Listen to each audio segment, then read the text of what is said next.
स्थानिक स्वराज्य संस्थांच्या निवडणुकीमध्ये आज सर्वत्र प्रचार सभांचा धुरळा उडत असला तरी उमेदवारी अर्ज दाखल करताना घडलेल्या नाट्याची तर कुठे झालेल्या दादागिरीची या निमित्तानं चर्चा होताना दिसते। जामनेर असू दे, नांदेड असू दे किंवा राज्यातील इतर ठिकाणं, या ठिकाणी झालेली फोडाफोडी, हाणामारी हा या नाट्याचा पहिला अंक पाहिला तर निवडणुकांच्या निकालापर्यंत क्लायमॅक्स कसा असेल याची झलक यातून दिसते।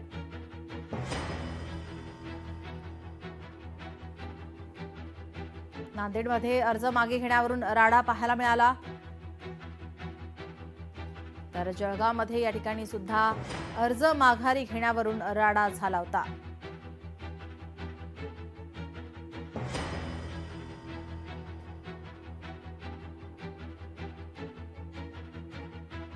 मला असं वाटतं जे नीच पद्धतीने राजकारण करतात, जे हिंदू साधूंना मारण्याचे आरोपी आहेत त्यांना पक्षात घेण्याचा प्रयत्न करतात, खरी सद्बुद्धीची गरज त्यांना आहे।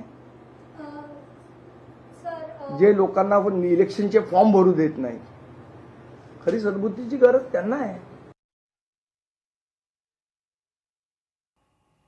फोडाफोडी आणि हाणामारीचं या ठिकाणी चित्र आपण पाहतोय। अनेक ठिकाणी अर्ज मागे घेण्यावरून राडा पाहायला मिळाला तर पक्षांतर सुद्धा या ठिकाणी आगामी निवडणुकीच्या पार्श्वभूमीवर पाहायला मिळालंय। फोडाफोडी हाणामारी नाट्याचा हा पहिला अंक निवडणुकांच्या निकालापर्यंत क्लायमॅक्स हा या ठिकाणी पाहायला मिळतोय। अर्ज मागे घेण्यासाठी दबाव तंत्र असल्याचा आरोप सुद्धा जळगावमधून करण्यात आलेला पाहायला मिळतोय। तर एका ठिकाणी नांदेडमध्ये उमेदवाराला डांबून ठेवलं होतं, ज्या ठिकाणी पोलिसांनी त्या उमेदवाराची सुटका केली। त्यानंतर संपूर्ण राज्यभरात खळबळ माजली होती। अनेक प्रकरणं, अनेक घटना त्या निमित्तानं आता समोर येताना पाहायला मिळत आहेत।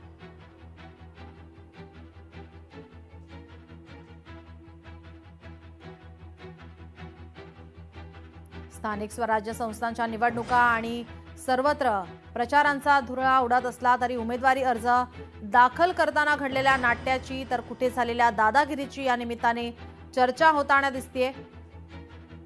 जळगावमध्ये एका उमेदवाराला डांबून ठेवलं होतं। लोकशाही मराठी ऐका, पहा, जागरूक रहा।